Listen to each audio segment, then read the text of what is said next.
నమస్తే.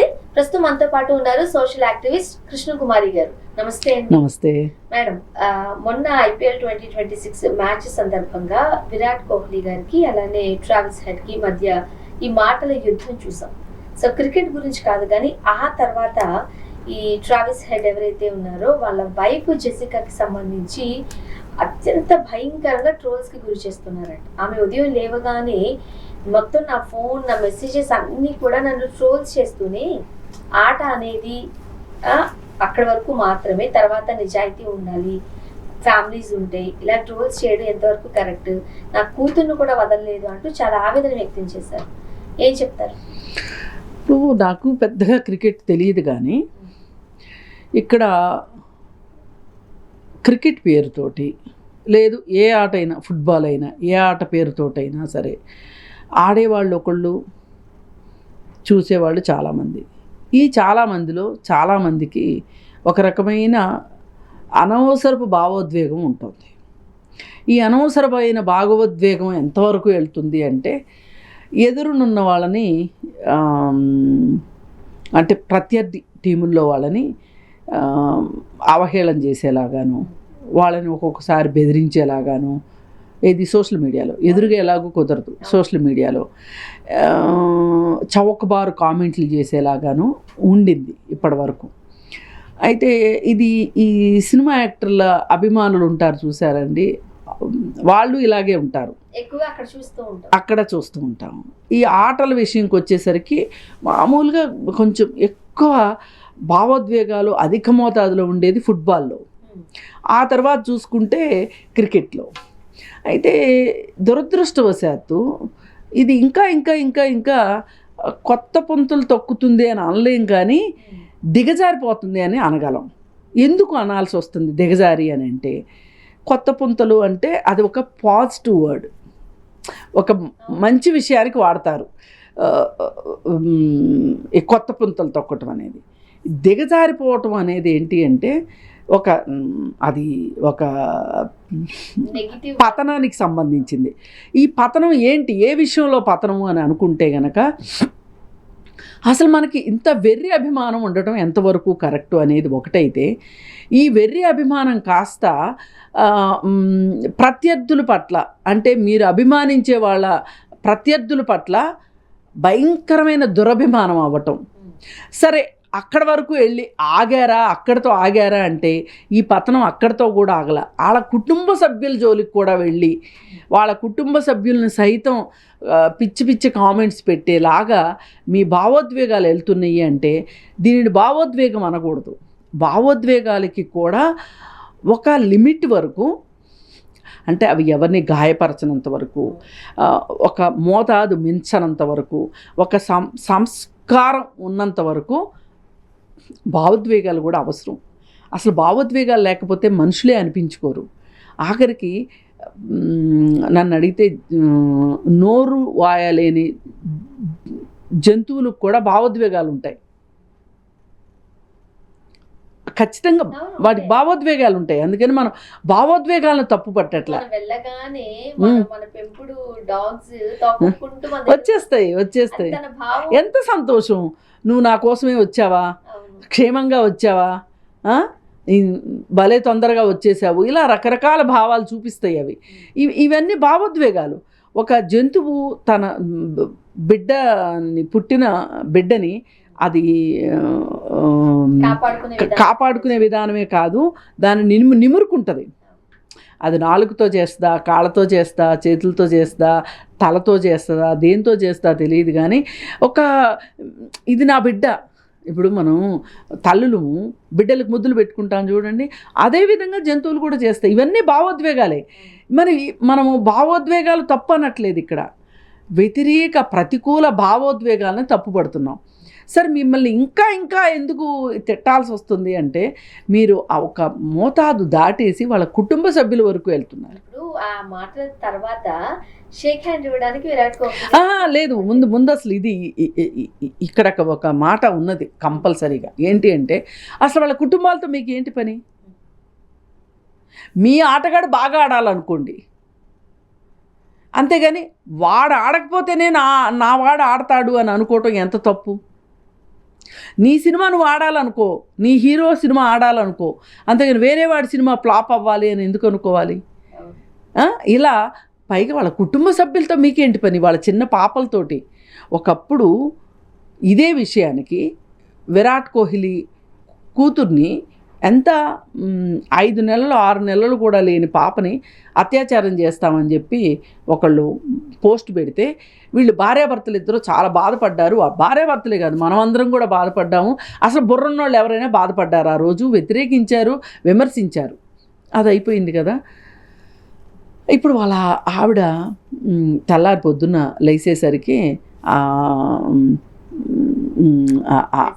ఆ భారాన్ని ఆవిడ అవన్నీ చూసి చాలా భావోద్వేగానికి, చాలా మనస్తాపానికి గురైందని చెప్పొచ్చు. భావోద్వేగం కంటే కూడా మనస్తాపానికి గురయ్యి ఆవిడ పెట్టిందనమాట. ఇది ఒక రకంగా మనం తల ఉంచుకోవాల్సిన పరిస్థితి తీసుకొచ్చారు వీళ్ళందరూ కలిసి. ఇదైపోయిన తర్వాత అసలు ఈ గోలంతా ఎందుకు వచ్చింది అంటే, విరాట్ కోహ్లీ మీద చాలా చాలా ఆశలు పెట్టుకున్నారు విరాట్ కోహ్లీ అభిమానులు. పెట్టుకున్న తర్వాత ఏమైందంటే, తీరా అక్కడికి వచ్చిన తర్వాత విరాట్ కోహ్లీ కూడా తన అభిమానులు ఏదైతే కోరుకుంటున్నారో దానికి తగ్గట్లే ఆడాలని వచ్చాడు ఆయన కూడా. తీరా వచ్చిన తర్వాత ఆ ఆపోజిట్ గ్రూప్ వాళ్ళ హెడ్, అతని పేరు హెడ్డే ఆ టీంలో, అతను ఏమన్నాడంటే, బాగా ఆడటానికే కదా వచ్చావు, ఆడు అన్నాడు. ఈయన కూడా దానికి సంబంధించి నువ్వు ఆఫ్ స్పిన్ వేస్తావు కదా వెయ్యి అన్నట్టు మాట్లాడాను. మామూలుగా అయితే అతను ఏ ఆటనైనా సరే మలుపు తిప్పే ఆటగాడు అతను. విరాట్ కోహ్లీ మలుపు తిప్పే ఆటగాడే. అతను కూడా బౌలింగ్ చాలా భయంకరంగా వేస్తాడు. ఇప్పుడు బ్యాటింగ్ చేసే వాళ్ళకి సింహ స్వప్నం ఎవరు? బౌలర్సే. ఇప్పుడు ఈయన 11 బంతుల్లో 11 రన్లు, 15 బంతులకి 11 రన్లే చేశాడు విరాట్ కోహ్లీ. అదే మామూలుగా అయితే ఈయన ఎట్లా చేస్తాడు? ఈ 15 బంతుల్లో దాదాపు కనీసం ఒక 50 అయినా కొట్టాలి అని అభిమానులు అనుకుంటారు. వీళ్ళు ఆడరు కదా, వీళ్ళు ఆడేవాడికి తెలుస్తుంది ఆ నొప్పి ఏంటో, ఆ బాధ ఏంటో. మనం ఇంట్లో కూర్చుని చిప్స్ తింటా టీవీలో అరుచుకోవడమో, లేదు ఇంకొంచెం డబ్బులు ఎక్కువైతే గ్రౌండ్కి వెళ్ళి స్టేడియంకి వెళ్ళి అరవటం చాలా ఈజీ. కానీ అక్కడ గ్రౌండ్లో ఆడటం చాలా కష్టం. సరే అనుకున్నారు, అది కాస్త అవ్వలేదు. అవ్వకపోయేసరికి ఈ కోహ్లీ అభిమానులకి ఇంత కోపం అందుకొచ్చింది.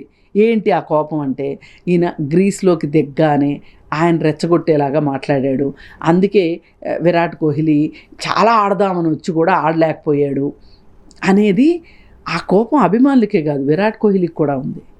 అసలు నేను ప్లెజెంట్గా ఆడటానికి వచ్చాను, వచ్చినప్పుడు నాదవ నన్ను ఆడుకోనివ్వకోకుండా అతను నన్ను రెచ్చగొట్టేలాగా మాట్లాడటం మొదట అతనే మొదలెట్టాడు అని చెప్పి చెప్తున్నారు. ఈ విషయంలో మన దేశస్థుడు కాకపోయినప్పటికీ కూడా అతన్ని కూడా మనం ఈ మాట అనొచ్చు. అంత తొందర దేనికి? ఆడతారో ఆడరు, సమయం పాటించాలి అక్కర్లేదా? అసలు మీకు అంత ఉద్రేకం దేనికి? ఎమోషనల్ బ్లాక్మెయిల్ లాగా, ఎమోషనల్గా నేను ఈ మాట అంటే పడుతుందని తెలిసే ఒక రకమైన దాన్ని ఏమంటారు, మైండ్ గేమ్ ఆడాడు. మైండ్ గేమ్ ఆడేసరికి కోహ్లీకి ఇది మైండ్ గేమ్ అని తర్వాత అర్థమయ్యారే, నా అభిమానులు నా మీద ఎంత ఆశ పెట్టుకున్నారు అని అనుకుని సరే గేమ్ అంతా అయిపోయిన తర్వాత షేక్ హ్యాండ్ ఇవ్వకపోతే షేక్ హ్యాండ్ ఇవ్వలేదు. కానీ ఒక రకంగా చూస్తే ఒక స్ఫూర్తి ఉండాలి, క్రీడా స్ఫూర్తి ఉండాలి. క్రీడా స్ఫూర్తి ఉన్నప్పుడు ఏంటి అంటే, ఓడిపోయామా గెలిచామా అనేది వేరే విషయం. మన షేక్ హ్యాండ్ ఇవ్వటం అనేది చాలా మంచి పద్ధతి, మంచి విధానం. కానీ అక్కడ ఇవ్వకపోయేసరికి అభిమానులకు కూడా ఏమైందంటే, కోహ్లీ చాలా మనసు గాయపడింది, కోహ్లీ బాధపడ్డాడు, మా కోహ్లీ బాధపడటం ఏంటి అని వీళ్ళు ఈ విధమైన పిచ్చ కామెంట్లు పెట్టారు. కానీ ఒకటి గుర్తుపెట్టుకోవాలి, ఒకప్పుడు ఇదే విరాట్ కోహ్లీ అతని భార్య చాలా బాధపడ్డారు. మనం మన అభిమాని బాధపడిందే ఇంకొకళ్ళు కూడా బాధపడాలనుకోవటం ఎంతవరకు కరెక్ట్? విరాట్ కోహ్లీకి సంబంధించి అనుష్క శర్మకి వాళ్ళిద్దరు పెళ్లి ఈ టైంలో చాలా మాట్లాడినారు కదా, చాలా ఆడకపోవడానికి కారణం ఆమె అన్నారు. తర్వాత ఆమె వస్తేనే ఆడుతున్నాడు అని అన్నారు. సరే, వాళ్ళ బిడ్డని కూడా ఇలా కామెంట్లు పెడితే వాళ్ళు చాలా బాధపడ్డారు. మీ అభిమాని ఎట్లా అయితే బాధపడ్డాడో, మీ ఆయన అభిమానులుగా చెప్పుకునే మీరు అదే బాధ ఇంకొకరిని పెట్టడం కరెక్ట్ కాదు కదా.